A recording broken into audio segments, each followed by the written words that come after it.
What's up? Good morning. May tanggap tayo dito. Audiobook na Bluetooth speaker. Model BK-8816. Yan. Problema nito ay no power. At kung makikita nyo, nag-charge naman siya. May charging indicator.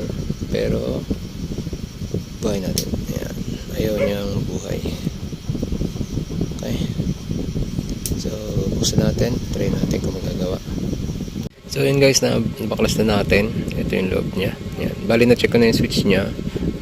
Okay naman yung switch niya. Yung baterya niya is may karga pa na 2.7. Kaso yung 2.7 hindi na kasi talaga makakapag pa-on nitong unit na to. So na-check ko siya na kahit naka-charge siya dito ay walang pumapasok dun sa ano niya, sa mismong battery. Ngayon i-check natin yung charging IC niya, yung LTH7. Ang input niyan ay pin 4 yung supply. Yan, ito yung tester yan. May 5 volts naman siya. Yung out niya ay yung pin 3. Ito.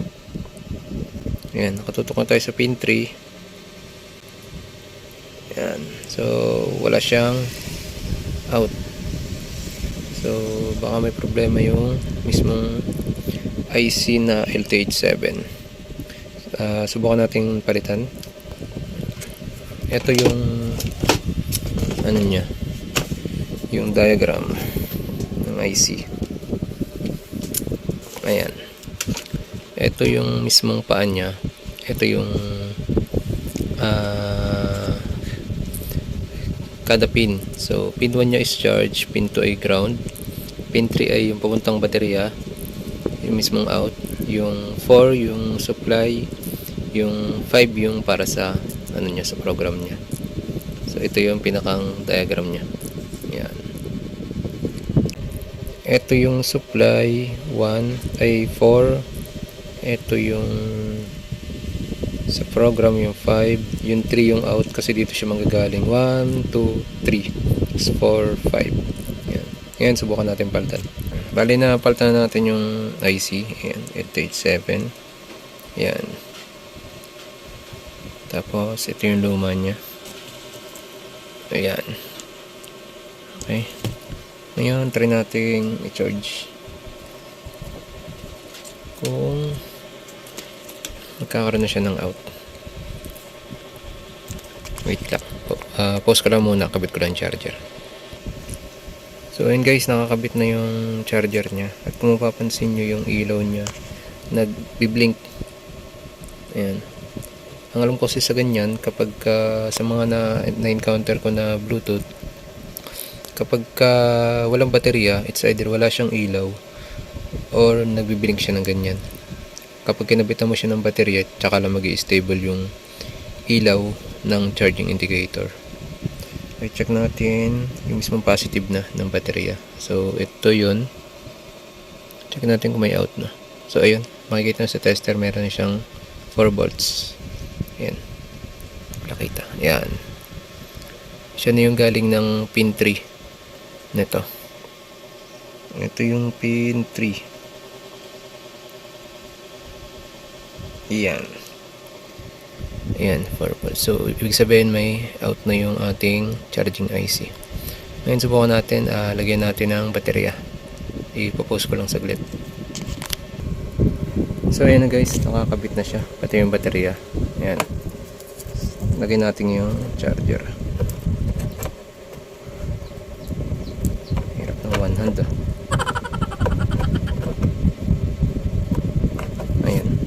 Kung makikita nyo, yan, yung ilaw niya hindi na nagbibiling, naka-steady na lang kasi nakakabit yung baterya niya. Ngayon try natin buhayin kung mabubuhay. Ayun, nabuhay na. Ayan. The Bluetooth device is ready to pair. So i-charge ko lang to, i-full charge ko lang muna.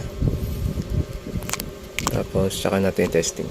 Pero check pa rin tayo ng voltahe kung ilan. Saan yung tester? Yan. Wait lang, pause ko lang. Ayun, nakakabit na yung tester natin. Check natin kung ilan yung voltaheng pumapasok sa baterya. Ayan, meron siyang 3.3 ngayon. Tapos naging 3.4.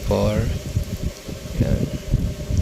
Ang full charge nito, kung hindi ako nagkakamali, is 4 volts to 4.2 volts. So check natin mamaya, i-full charge muna natin bago natin i-testing. Alright. So yun guys, balik tayo. Na-charge na natin. Testing natin buhayin. Ayan, nabuhay na siya.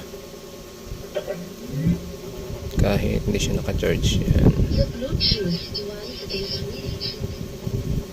Lagyan natin ng USB.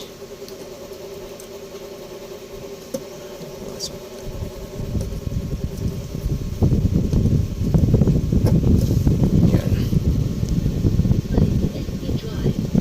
This is Team Salon, powered by unlimited mobile discount. Monster Mini Sound, together with DJ Fredmark of Negros Mix Club DJs. Team Salon, Negros Mix DJs.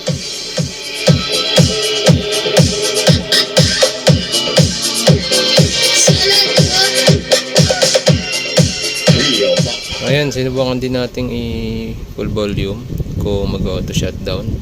So, hindi naman siya nag-auto shutdown. Obserbahan na lang din natin. Try ko to gamitin ngayon. So, yun lang ang naging problema niya. Yung LTH7. Kaya ayaw niyang mag-on kasi yan, hindi siya nag-charge. Ito lang ang problema. So, yun lang. Thank you.